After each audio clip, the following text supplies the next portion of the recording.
doing? Everybody good so far? Anybody got any questions? None whatsoever? You're all able to do those homework, the word problems from a little while ago? Y'all were good on those? If we have time, we can probably get to them at the end, but I want to make sure I get through all this stuff, and we can certainly ask questions tomorrow. A little thing on tomorrow. Tomorrow's our review day for our test that begins on Thursday. Now, because you guys, the blue group's testing on Friday, what I'm doing for you is just posting the first chapter, the first section of the next chapter, so we don't lose a day. So you guys are gonna, if you don't want to watch it on Thursday to fill your brain with extra information, then don't watch it. Watch it Friday night after your test, or Saturday or Sunday or something like that. You're welcome to do that. Okay, and since you guys are probably going to test second a lot of the time, you might want to just treat it like that. If we test Monday, Tuesday, you're welcome to wait and just do it later. But so if you want to take a day off tomorrow, I know on Thursday, I guess you could. But tomorrow you might want to, since all I have for tomorrow is to answer questions about that review sheet. Normally we have 50 minutes in here on a review day, and people go in there and they start working, and by the time they hit like 35, 40 minute mark, they're like, all right, now I've got questions. But since you're only going to have 20 minutes, if you log in with me and you're like, I haven't even looked at this thing, you might not get your questions answered in time. So my advice was, maybe after your homework, just look through that review sheet. It's in your book. Just flip through it and say, is there anything here that's a red flag to me? And then maybe ask those tomorrow and try to get them figured out that way. All right? But you shouldn't have any surprises. Okay, so today, did you guys watch the video yesterday? And at the very end, I was talking about absolute value. Okay, so absolute value is a big deal. Did y'all have any questions on that? Okay, so as a reminder, the definition of absolute value is this. It's sometimes, if I plug a number in there and it's already positive or zero, then it's the same as if the absolute value wasn't there, because I don't have to do anything to it, right? So numbers that are positive, if the number there is positive or zero already, then I don't really need the absolute value. There's nothing to do.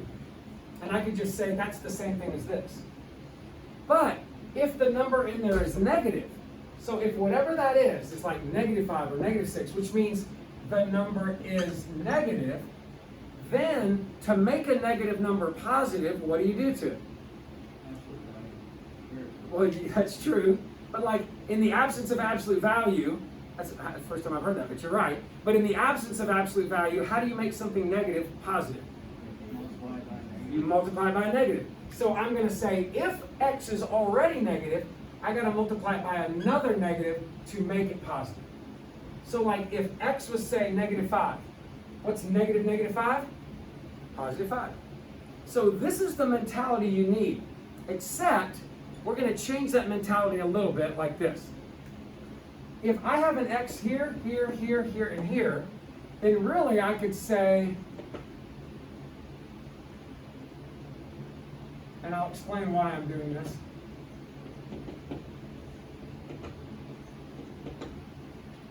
What I mean by this is, it might not just be an x.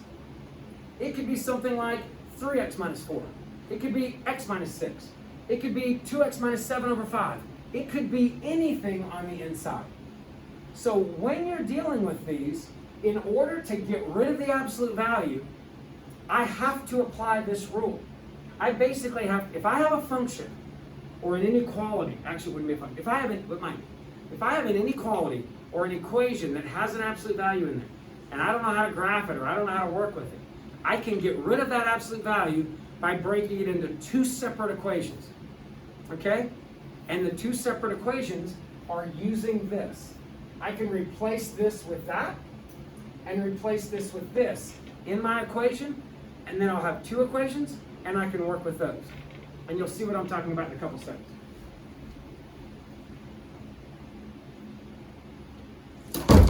All right, so check this out. What if I, got a couple that work out nicely. What if I were to give you, say,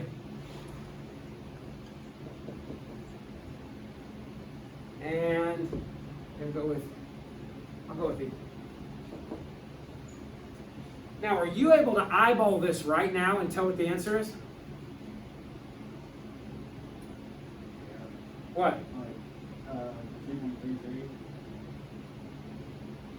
so 3.33 is 10 thirds. 3 1/3, 10 thirds. So 10 thirds would work. If I plug a 10 thirds in here, the 3's end up canceling, right? And I get 10 minus 2 is 8. Is there another one I could do? What about -2? -2 would work. Now, I'm not going to give you credit for writing down 10 thirds and -2. Because here's the thing. What if you did all the work perfectly and then you missed the answer? What would you want? A little partial credit, right? In fact, if you had done all the work perfectly and then you made an addition error, I would probably take off 1/4 of your points. Like if you had 4, if it was worth 4, I'd give you 3. Well then, with that mentality, all the answer's worth is a point then, right? So if you have the answers right but you don't have any work, I'm going to treat you the same way. I'm going to give you a point for the answer because that's all I was going to give you credit for the answer anyway. To me, it's all about the showing the work. So don't try to skip any of this. And in fact, a lot of the problems you'll see, you won't be able to eyeball. That's great that you can, but here's how I want you to think. According to our rule, to get rid of absolute value, and this is an absolute value of something, right? This whole thing kind of stands for like my happy face. To get rid of that, I'm going to basically get rid of it by changing it to happy face. So here we go. I'm going to keep the 3x minus 2, bring down the equals 8, and then I'm going to change the sign of whatever was inside. So I'm going to change the sign of this. The hard way to write that would be negative. You see that? I'm just going to negate the whole thing. Now I'm going to skip that step and instead just write negative the 3x, positive the 2. And I'm just going to jump to right there. But do you see how I've kept this, changed this, and I'm using this definition of absolute value? And then nothing else has to change. Now, your book disappoints me. It's the only time this book disappoints me. The book, in this case, doesn't want to talk about absolute value for some reason very much. And they show you a little shortcut. And basically, they're skipping a step. And a lot of people read the book. I don't even advise you to read the book on this. A lot of people go back and they read the textbook and they go, well, they're doing it differently. And the sad thing is that people confuse the rule by doing what they're doing and what I'm doing.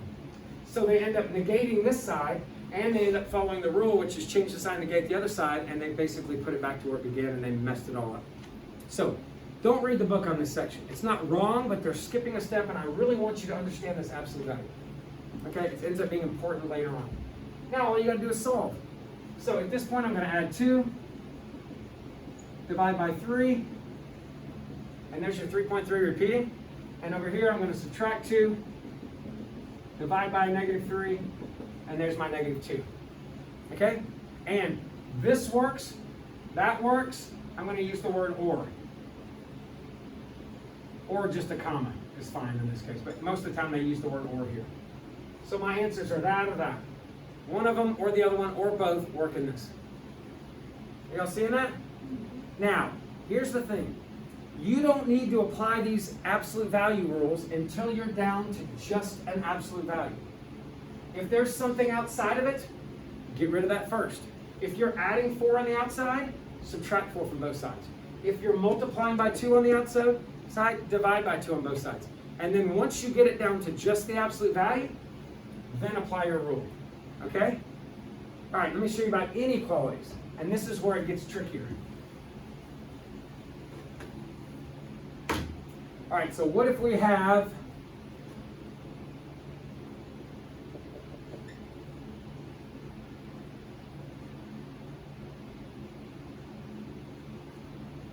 there are 2 separate problems. They're similar, but they're 2 separate problems, okay? Now, how do you read this? The absolute value of blah, blah, blah is less than 5. If you ever see a less than, now that's if the absolute value is on the left, which it normally is. If it's not, remember, you can always just flip the whole thing around, right? You can put this over here and this over here and change the direction. But I got it on the left. If I'm reading it as this is less than, I want you to think it's less than. And what we're going to do when we split it up is we're going to put the word and in there. And you know that the word and is a whole lot different than the word or, isn't it?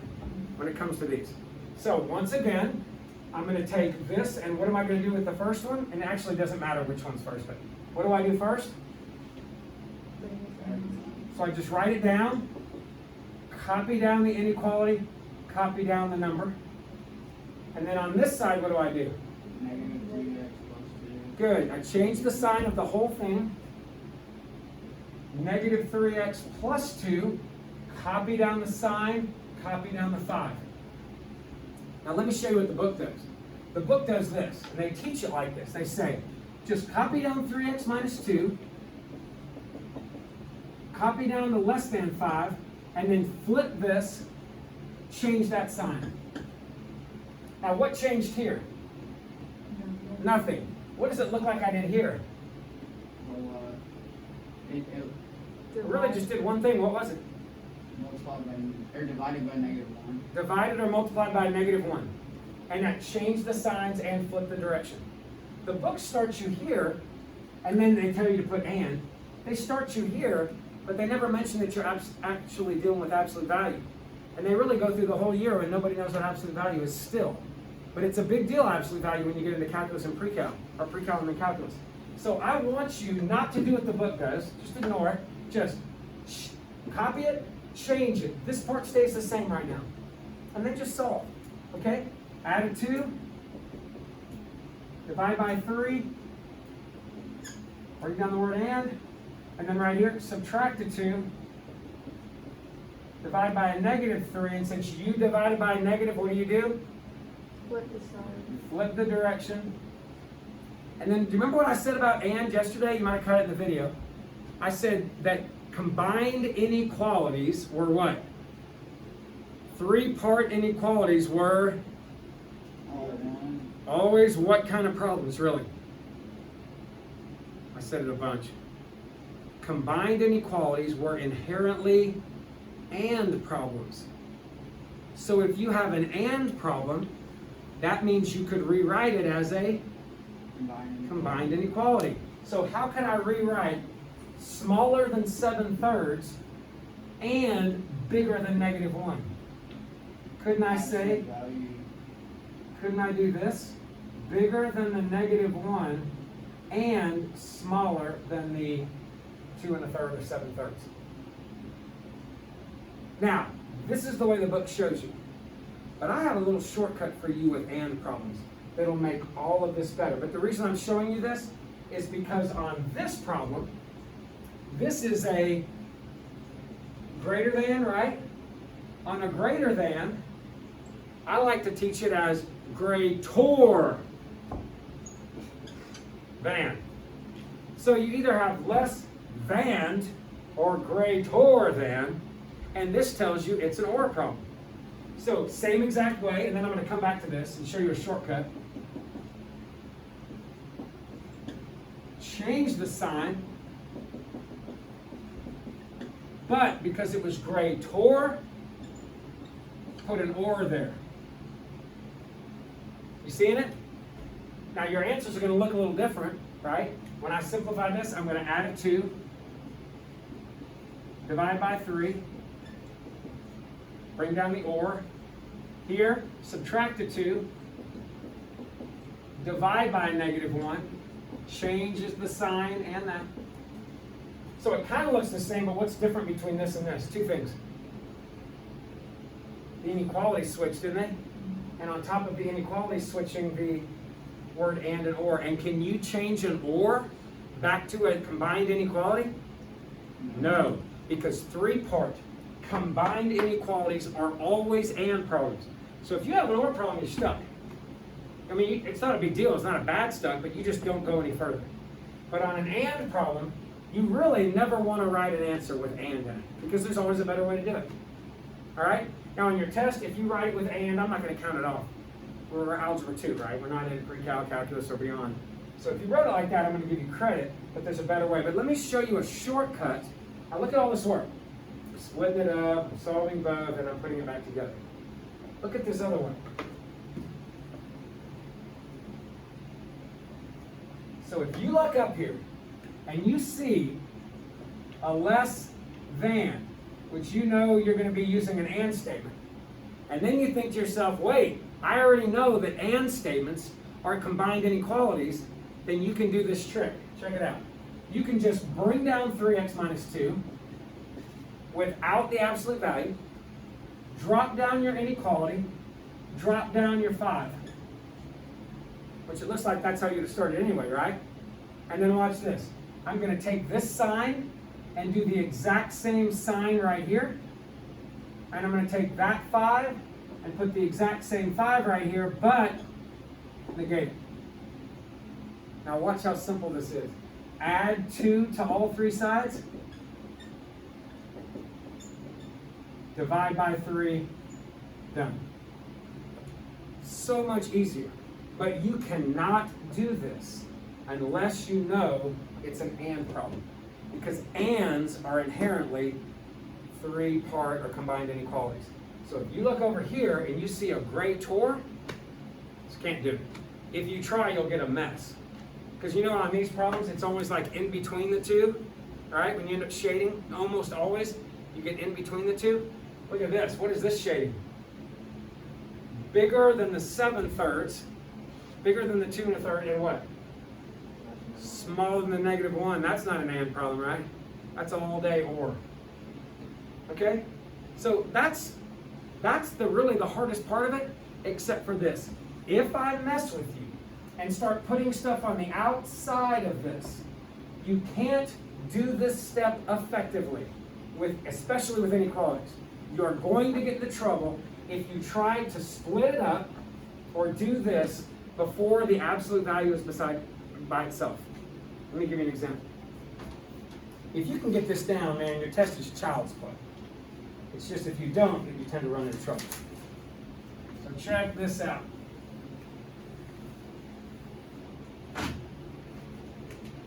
So,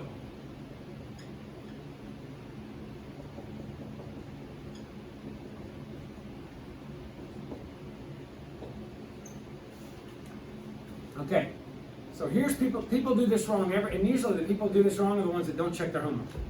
If you don't check your homework, you don't catch your error. All right? Remember if you read through all my stuff, what does doing the homework mean to me? Everything's right. Doing it? You're working hard. No, what did I say? You gotta be able to. I said do it, check it and correct it, and then if you have questions, come ask me or send me a note or something. If you just do it and turn it in, think of how illogical that is.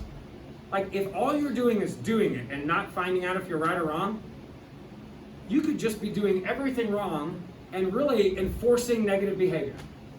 You could be actually encouraging yourself, hey, I'm doing it wrong, but I feel right about it. You don't know you're wrong. You're actually building negative habits in, which is even worse than not even trying, almost, you know?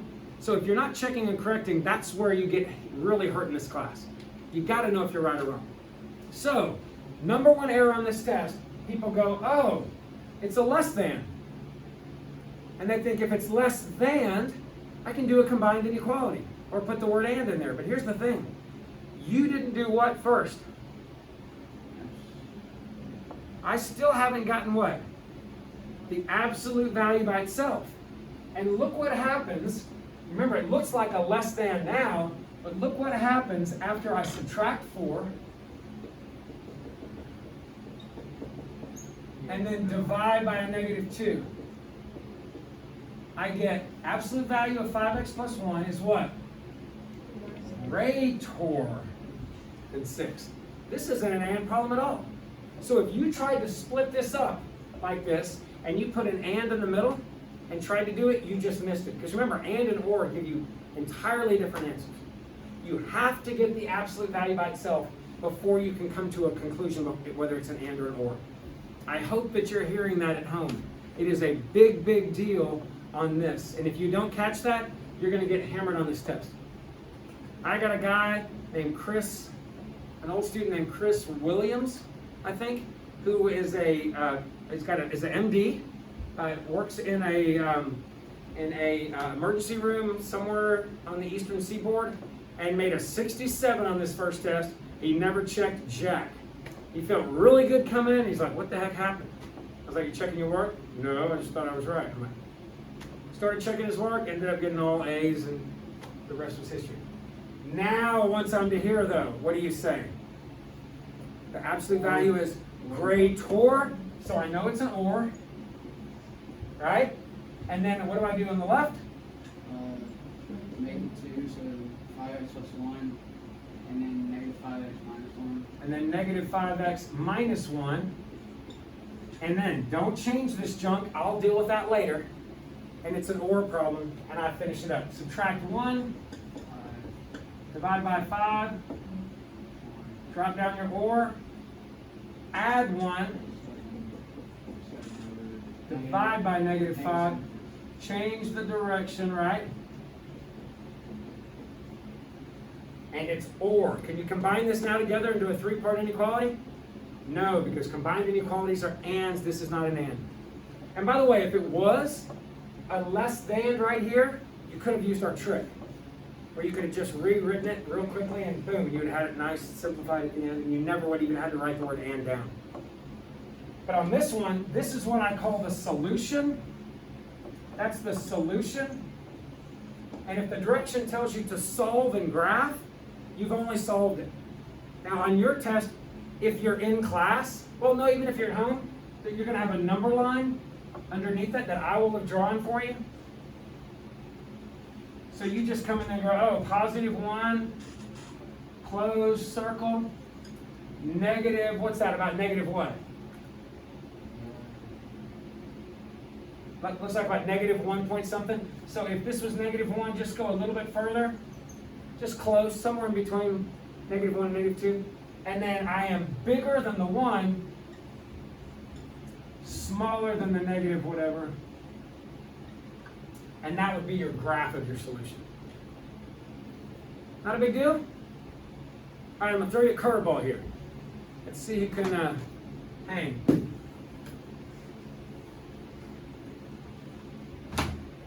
All right. Also, I love to give this as a test question.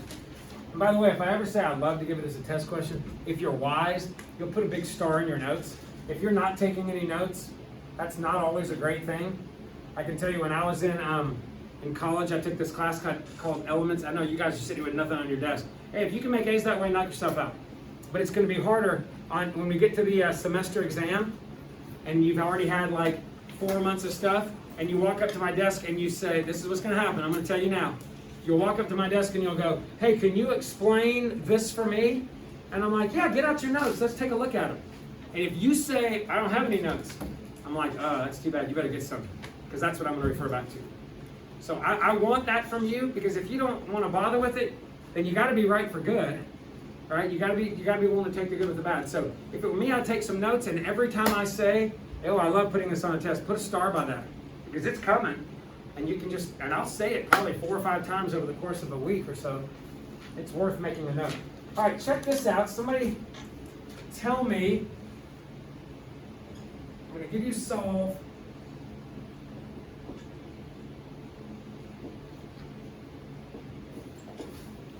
All right, talk to me.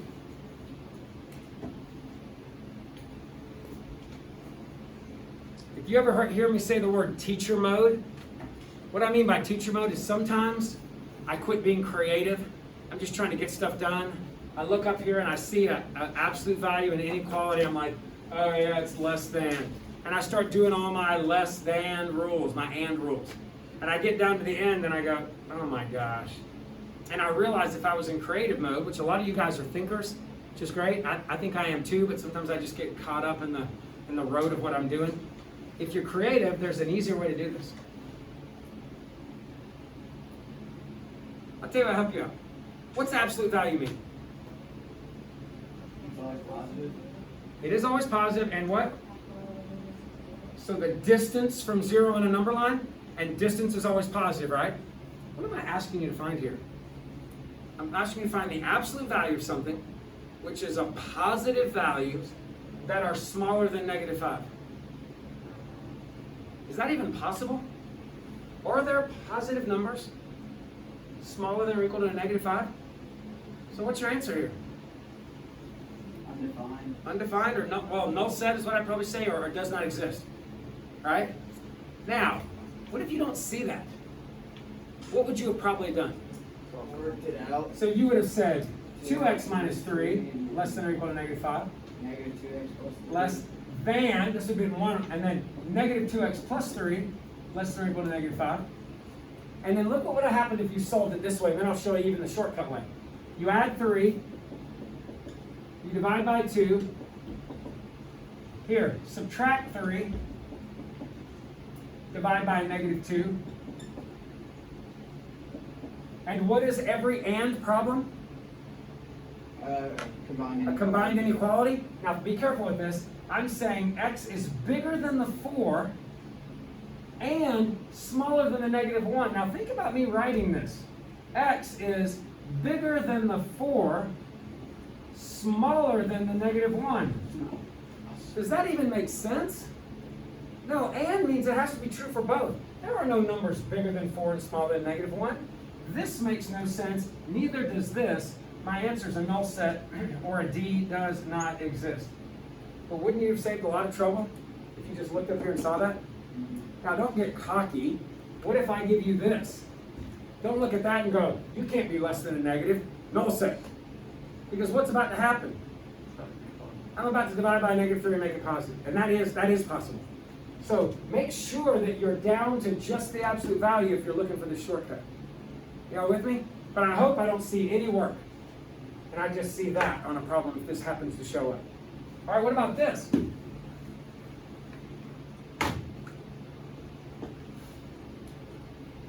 And it doesn't even have to be equal. It's greater. Now what is that? It is a great tour. But wait a minute. What does this represent again? A bunch of positive numbers and when all said and done? Positive numbers that are bigger than negative 5? So it's any number. Any positive number? What's any positive number? How would you represent that? In fact, any number on the planet. Infinite. It doesn't even have to be, it could even be a negative number that you plug in there because no matter what I plug in there, it ends up being positive. So infinite's the right idea, but I don't want to say infinity. I'm really trying to say what? All the real numbers work. Anything works. So here, if I notice that, I can jump right to all reals. Now again, don't get cocky. There's a negative 2 out front. Don't go, oh, greater than negative. That's always true. No, because it's about to end up being positive. Right? So, if it's like that, and you see that, you can save yourself a step. Because if I don't notice it, I'm going to end up splitting it up. Look at the math that I'm going to have to suffer through on your test. Sometimes it's positive, sometimes it's negative. You're still going to get there, but look what you're going to have to do. Add 3, divide by 2, subtract 3, divide by a negative 2, gray tour. Now think about this. What does this look like on a graph? I want everything bigger than the negative 1, but everything smaller than the 4 with OR. And what does OR tell me to do? Include everything, right? If it works on just one of them, that's fine. Here at negative 1, it did work here. I got to use that. Here it worked on both. That's fine also. At 4, it worked on this one. That's fine. And then from here on, it worked on this one. That's fine. So I would have gone through all this work to see, oh, it's all reals. Because it's an OR problem. But man, wouldn't it have been easier just to notice that right here? And on a test, does anybody work super fast and is always doing like in 25, 35 minutes? I always have a couple like that. Does anybody like always the bell's ringing and you're rushing to finish? Well, then you don't want to waste 4 minutes, 2 on this problem, 2 on the next problem or whatever. If you don't see it, you're going to spend that extra time and you may not finish that last problem that we have on there, the last 2. And I can't give you extra time unless you have like a legal right to it through a, through like a 504 plan or IEP or something like that. Y'all tracking with me? Hey, I want to jump back to that other one.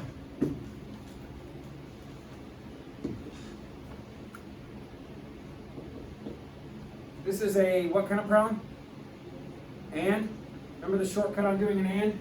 Copy that down, copy that down, copy that down. And then what's the shortcut? Bring this sign there, change this sign and then just solve. But look what happens. Add 3, divide by 2.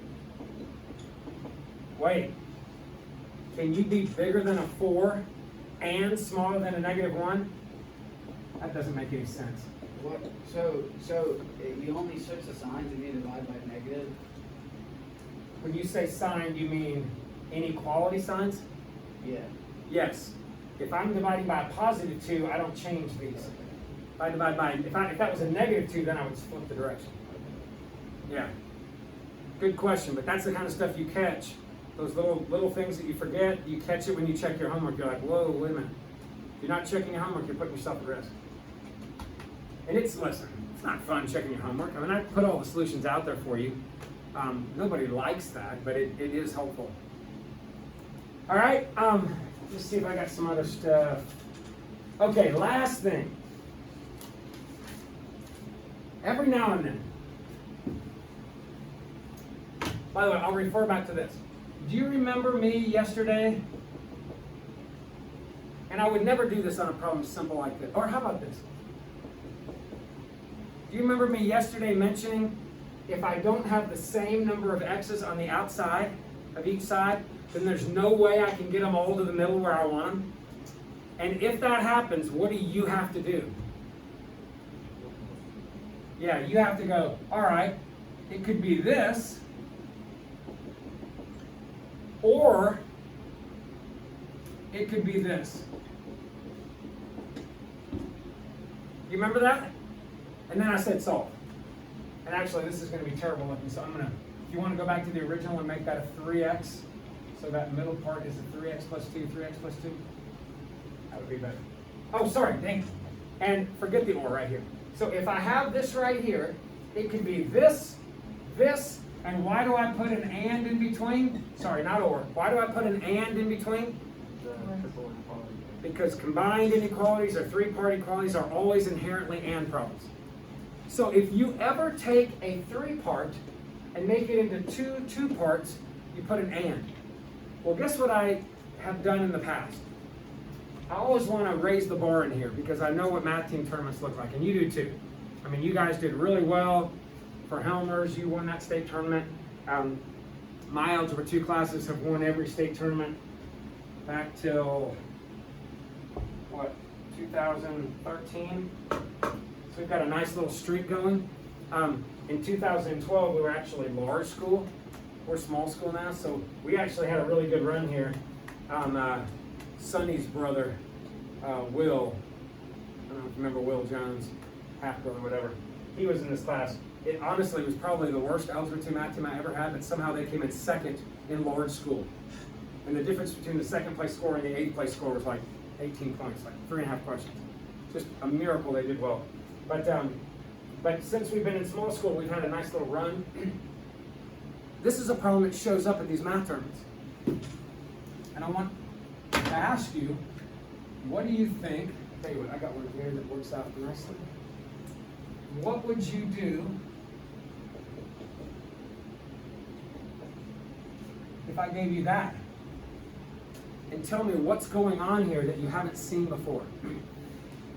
Because you've seen absolute value and you've seen combined inequality. So what's going on? The absolute value in the middle. So what you haven't seen is a combined inequality with absolute value. So I used to like to give this question because it was super hard until I found a trick. And what I used to tell people to do was, well, if you don't like it, how can you break up a combined inequality? Do this part on the left, do this part on the right, and put a what in the middle? And put an and. Because to break up a 3-part into two parts, you use an and. Well, guess what? There's a shortcut for this. The shortcut is, don't break up the 3-part. Just get rid of the absolute value. If you just get rid of the absolute value, you say, sometimes it's positive. Sorry. Sometimes that's negative.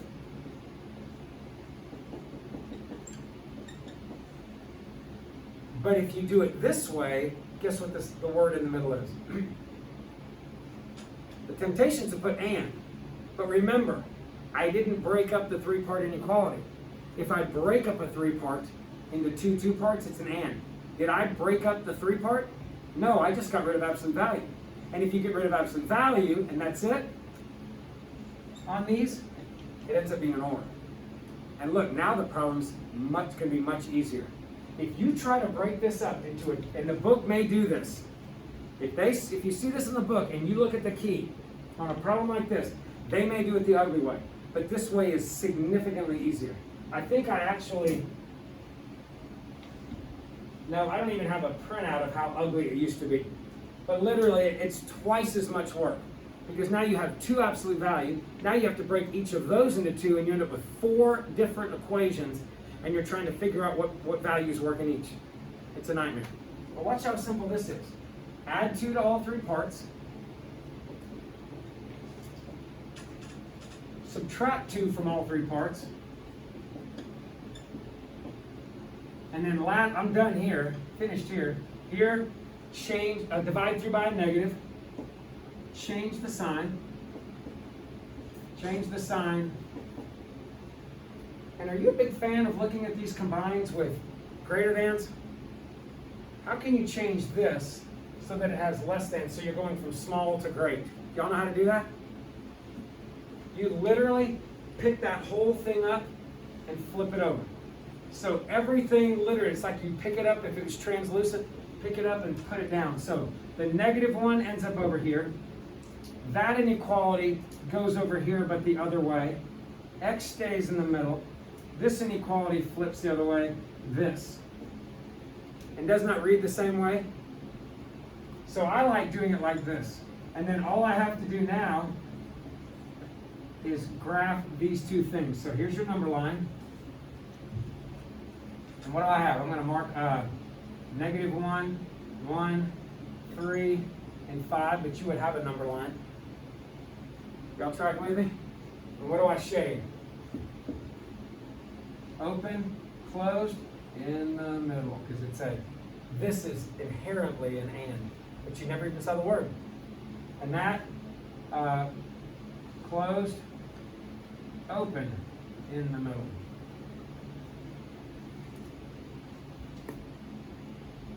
Not too bad? If I showed you the other way, you'd go, oh my gosh, I'm lost. Everybody gets lost in it. And the book may do it that way. So if you check the key tonight, it's going to be ugly.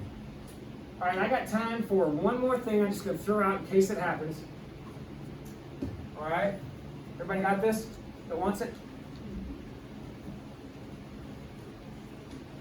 What happens, and you do not have a rule for this, so be creative. What happens, do I even have one of these? What happens if I give you something like this?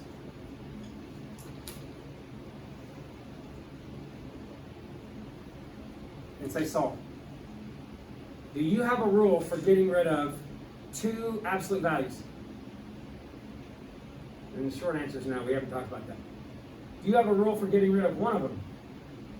You do. And which one was it that you got rid of? Was it on the left or the right when you've been doing these problems? The one on the left? So let's ignore the one on the right, keep it in the problem, ignore it, and let's get rid of this one. So sometimes it's positive. Bring that down. Copy that down. Greater. Sometimes that's negative.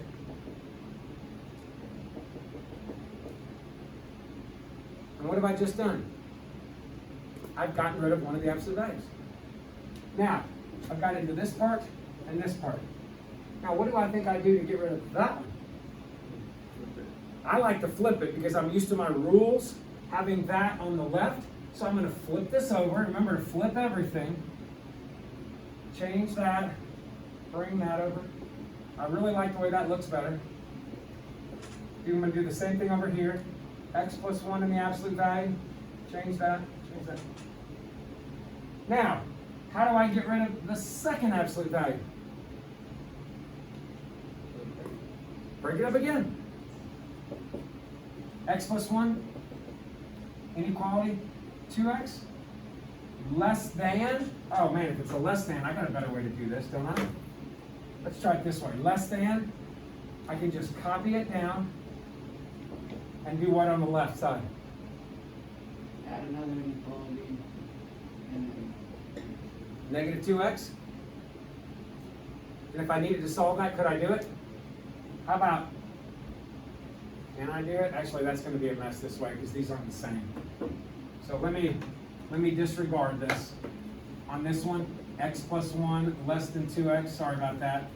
And then negative x minus 1 less than 2x, less than, put an and in there, and then just finish solving. Okay? These are ugly, I'm not going to lie to you. And then you really repeat the process again. You come over here, remember there's still an or in between these two.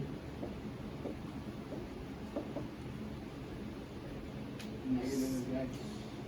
Start with x plus 1. Less than negative 2x, and Less than, another and. negative x minus 1 is less than 2x. And then you simplify that, and you remember, these two have an and in them. These two have an and in them. But once you get this finished, and this finished, how do you join these two? With the or in the middle. So these are a nightmare if you should see something like this on your homework. So that would be like the ugliest thing I could throw at you. Really. The ugliest. But sometimes I put it as a bonus question, and if you can work your way through it. So what you normally end up with here, because there's an and, you end up with a section that maybe looks like this. And over here there's another and you get a section that looks like this. And you take these and you have an or now, and you combine them all together on one number line. So that would be the general process that you go through. And I would keep going on this, except for running out of time, and there's one other thing I want to show you. And it's a problem that might look like this.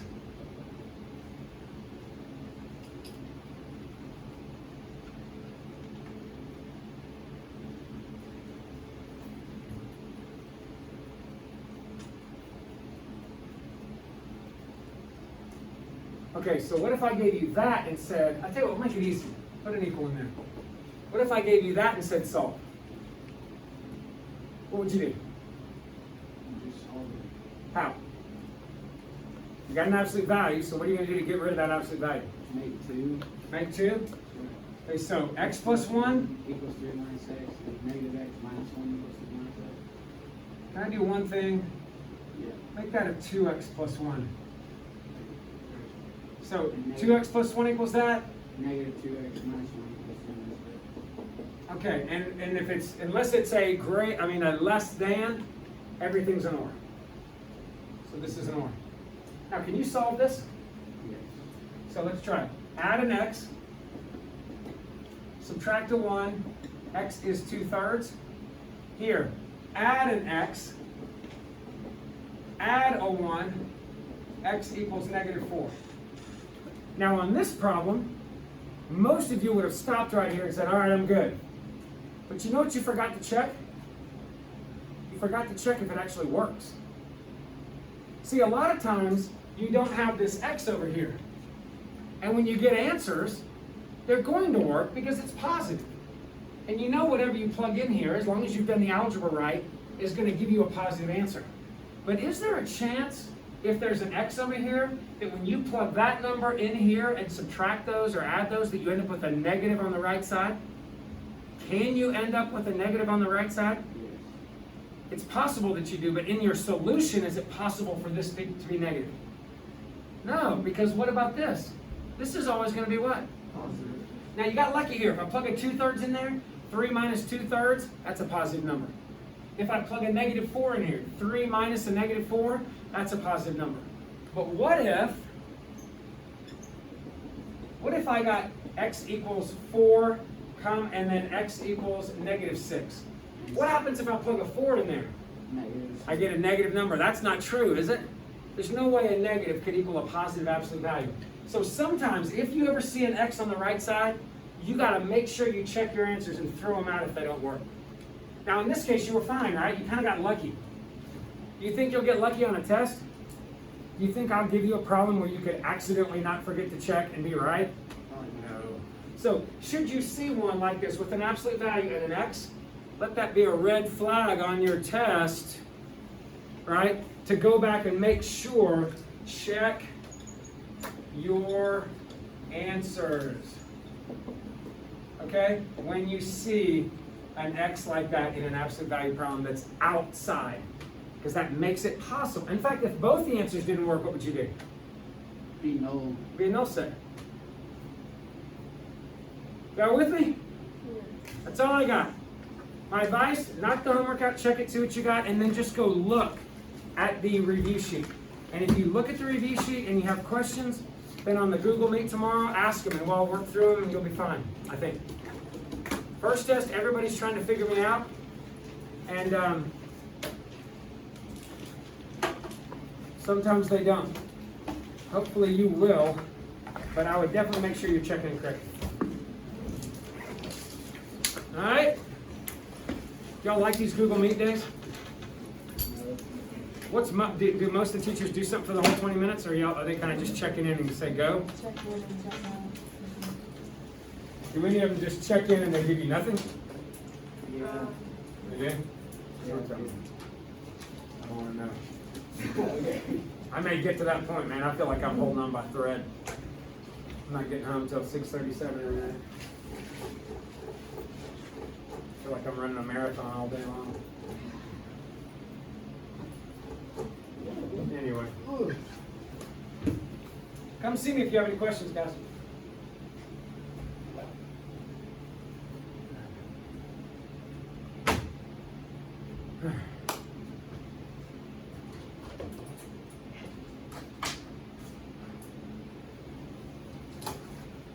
Oh, turn that off.